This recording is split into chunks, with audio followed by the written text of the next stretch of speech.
লিচুপুর গ্রামে বাস করত এক গরিব কৃষক। সে কৃষক হলেও সামনে যে কাজ পেত সেই কাজই করত।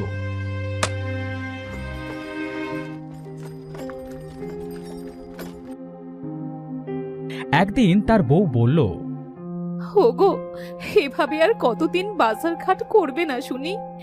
আজ যে বাড়িতে কোনো সবজি নেই, কি রান্না করব বলো তো? বউ, কোনো জায়গায় কোনো কাজ তো পাচ্ছি না। হাতে টাকা না থাকলে বাজারটা করি কি দিয়ে বলো তো? আমার নিত্যদিনের এই অভাব আর ভালো লাগছে না। কতদিন এই অভাবের যন্ত্রণা সহ্য করতে হবে তা কে জানে। দিবু মুখটা অন্ধকার করে বাইরে চলে এলো।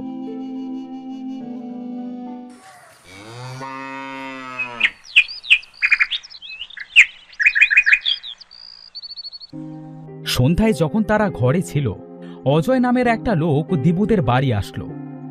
দিবু, এই দিবু, আরে তোরা কেউ কি বাড়িতে নাই নাকি? আরে ভাই, তুমি এসে গরিবের বাড়িতে হাতির পা! তা কি মনে করে আসলে আমাদের বাড়ি? তোমার কাছে একটা দরকারে এলাম ভাই। তুমি তো জানো আমি নতুন ঘর করেছি, সেই ঘরে মাটি দিতে হবে। হ্যাঁ হ্যাঁ ভাই, আমি তোমার ঘরে মাটি এনে দেব।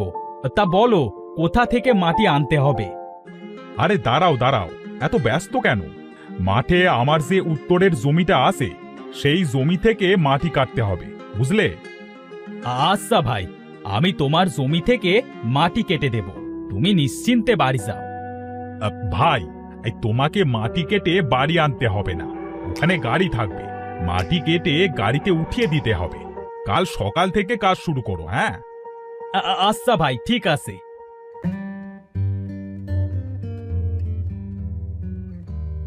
ওগো, সৃষ্টিকর্তা মনে হয় এবার আমাদের দিকে চোখ তুলে তাকালেন। হ্যাঁ গিন্নি, কাল থেকে কাজে গেলে আমাদের খাবারের কষ্টটা মনে হয় কিছুটা কম হবে।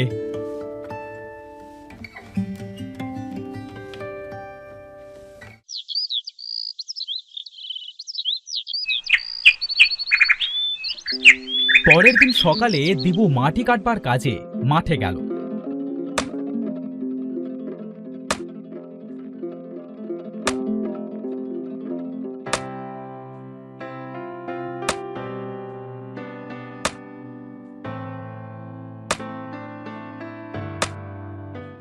মাটি কাটতে কাটতে সে মাটির নিচে একটা ভাঙা পাতিল পেল।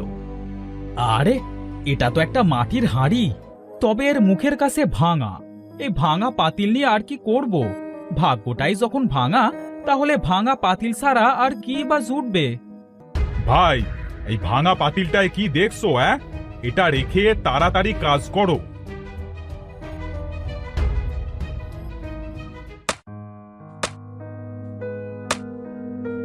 দিবু মাটি কাটবার কাজ সেরে বিকেলে বাড়ি যাবার জন্য পা বাড়ালো। হঠাৎ তার পাশে রাখা হাঁড়িটার কথা মনে পড়ল। আরে, হাঁড়িটার কথা তো ভুলেই গিয়েছিলাম। হাঁড়িটা নিয়েই যাই, আমাদের তো একটা হাঁড়ি। এই ভাঙা হাঁড়িতে না হয় চাল টাল রাখবো।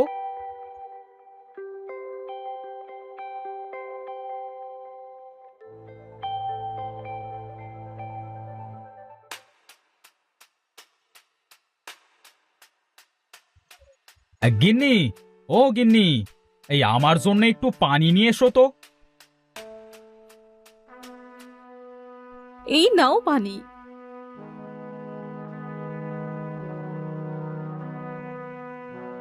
এই ভাঙা পাতিল আবার কোথা থেকে আনলে? আর বলো না গিন্নি, মাটি কাটতে কাটতে পাতিলটা উঠে এসেছিল, তাই ফেলে না দিয়ে সাথে করে নিয়ে এলাম। ভালোই করেছো। চাল রাখার জন্য আমাদের ঘরে কিচ্ছুটি নেই, এটাই আমি চাল রাখবো। হ্যাঁ রাখো, সেটাই ভালো হবে। দিয়া পাতিলটা সুন্দর করে পরিষ্কার করে তাতে কিছু চাল রাখল।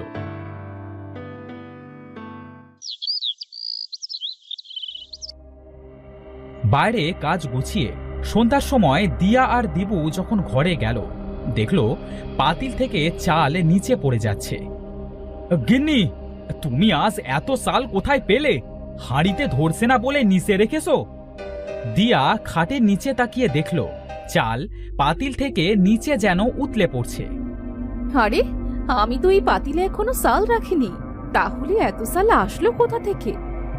গিন্নি, বলি কি, এই চালগুলা না কিছুতে রেখে দাও।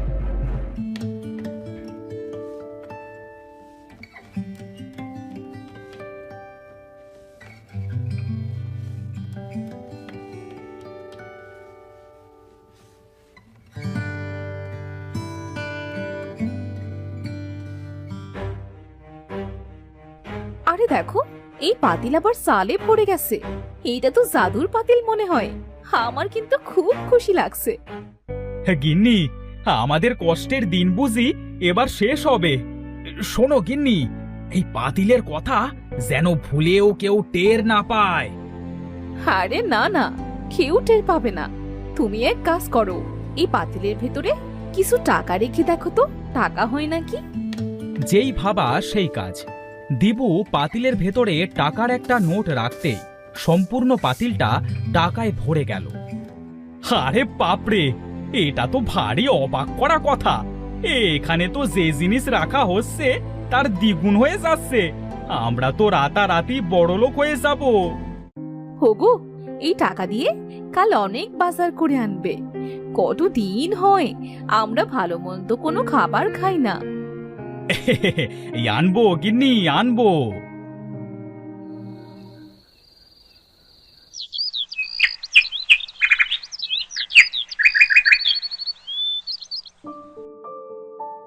পরের দিন দিবুদের বাড়ি অনেক ভালো ভালো খাবারের আয়োজন করা হলো।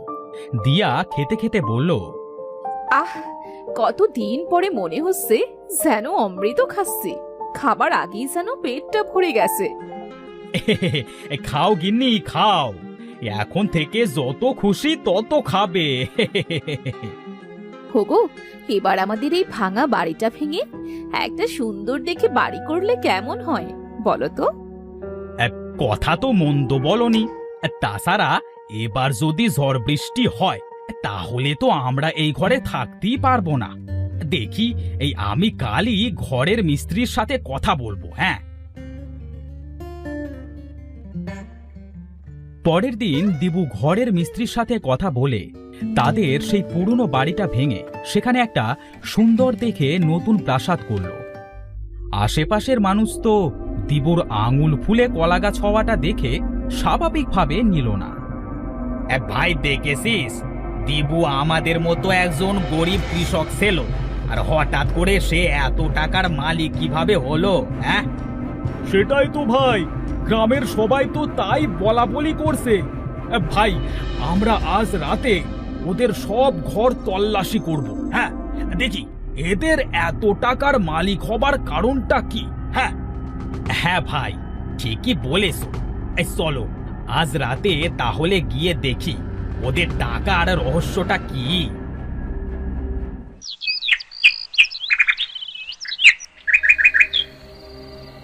সেদিন রাতে দিবু ও তার বউ ঘুমিয়ে যাবার পরে তারা দুজন দিবুদের ঘরে ঢোকে। ভাই সাবধানে, ওরা যদি টের পেয়ে যায় তাহলে কিন্তু কেলেঙ্কারি হয়ে যাবে। হ্যাঁ ভাই, গ্রামে আমরা মুখ দেখাতে পারবো না। এবার কিন্তু আমার খুব ভয় করছে। চল ভাই, বাড়ি ফিরে যাই।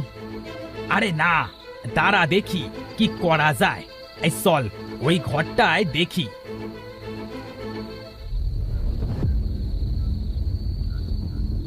তারা ঘরের ভেতরে যেতেই তাজু টেবিলে চোট খেয়ে টেবিলে থাকা ফুলদানিটা পড়ে যায়।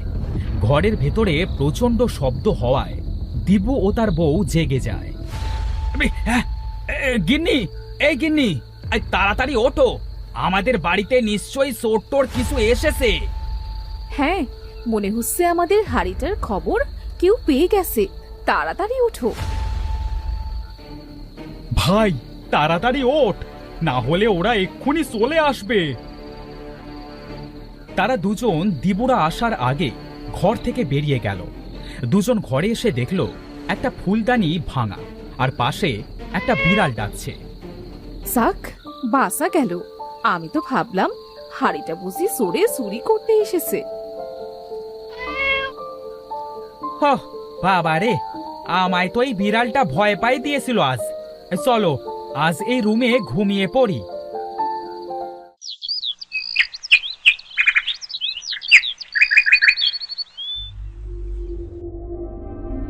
গিন্নি, আমার অনেক টাকা চাই।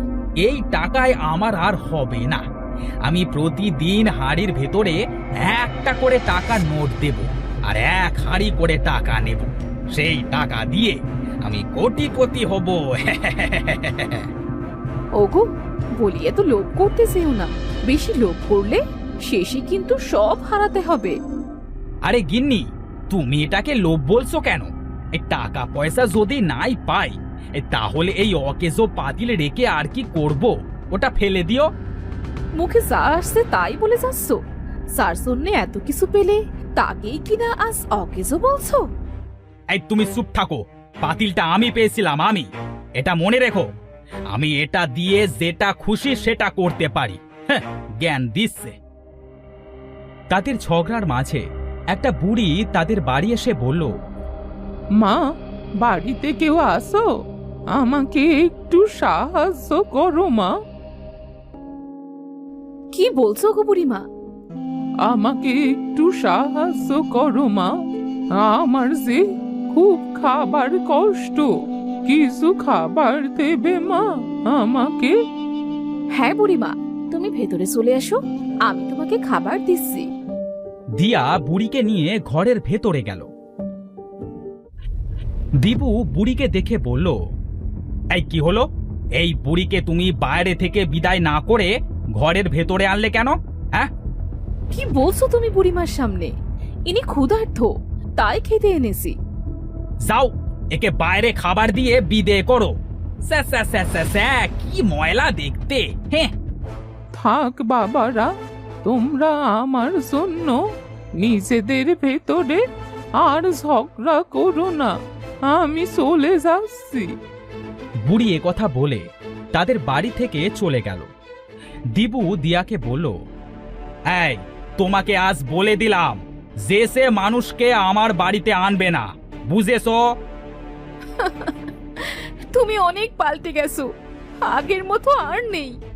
আগে আমরা গরিব ছিলাম, তবে শান্তি ছিল। এখন এখন অনেক টাকা আমাদের, তবুও যেন কোনো শান্তি নেই। হ্যাঁ, যত সব অলুক্ষণে কথা। আমি এখন হাঁড়ির ভেতরে টাকা দেব। আমি ঘরে গেলাম, হাঁড়িটা নিয়ে এসো ঘরে। দিবু এই কথা বলে ঘরের ভেতরে চলে গেল। দিয়া হাঁড়িটা নিয়ে গেল দিবুর কাছে।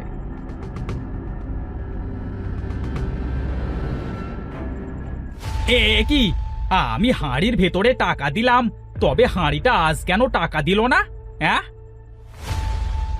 তোকে আমি এই হাড়িটা দিয়েছিলাম কারণ তুই অনেক ভালো ছিলি, কিন্তু এখন তোর মনে অনেক অহংকার, তাই তোর থেকে আমি আবার সব কেড়ে নিলাম।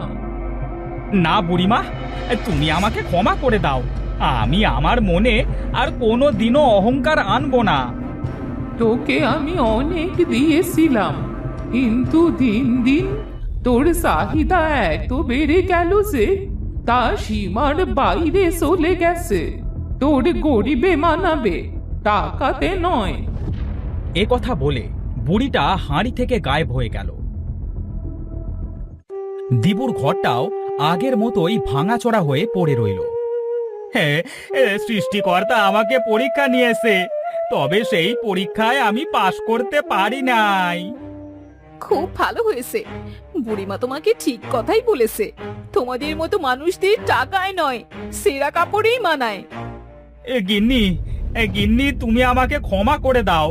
আমি আমার ভুল বুঝতে পেরেছি। তোমার ভুল নিয়ে তুমি থাকো, আমি তোমার মতো মোটা মাথা মানুষের সাথে আর সংসার করতে পারবো না। অনেক কষ্ট করেছি তোমার কাছে এসে। দিয়া এ কথা বলে দিবুর বাড়ি থেকে বেরিয়ে গেল। তুসুক সেদিকে যায়, আজ সেদিকেই চলে যাব, আর ফিরবো না এর কাছে। আমি সব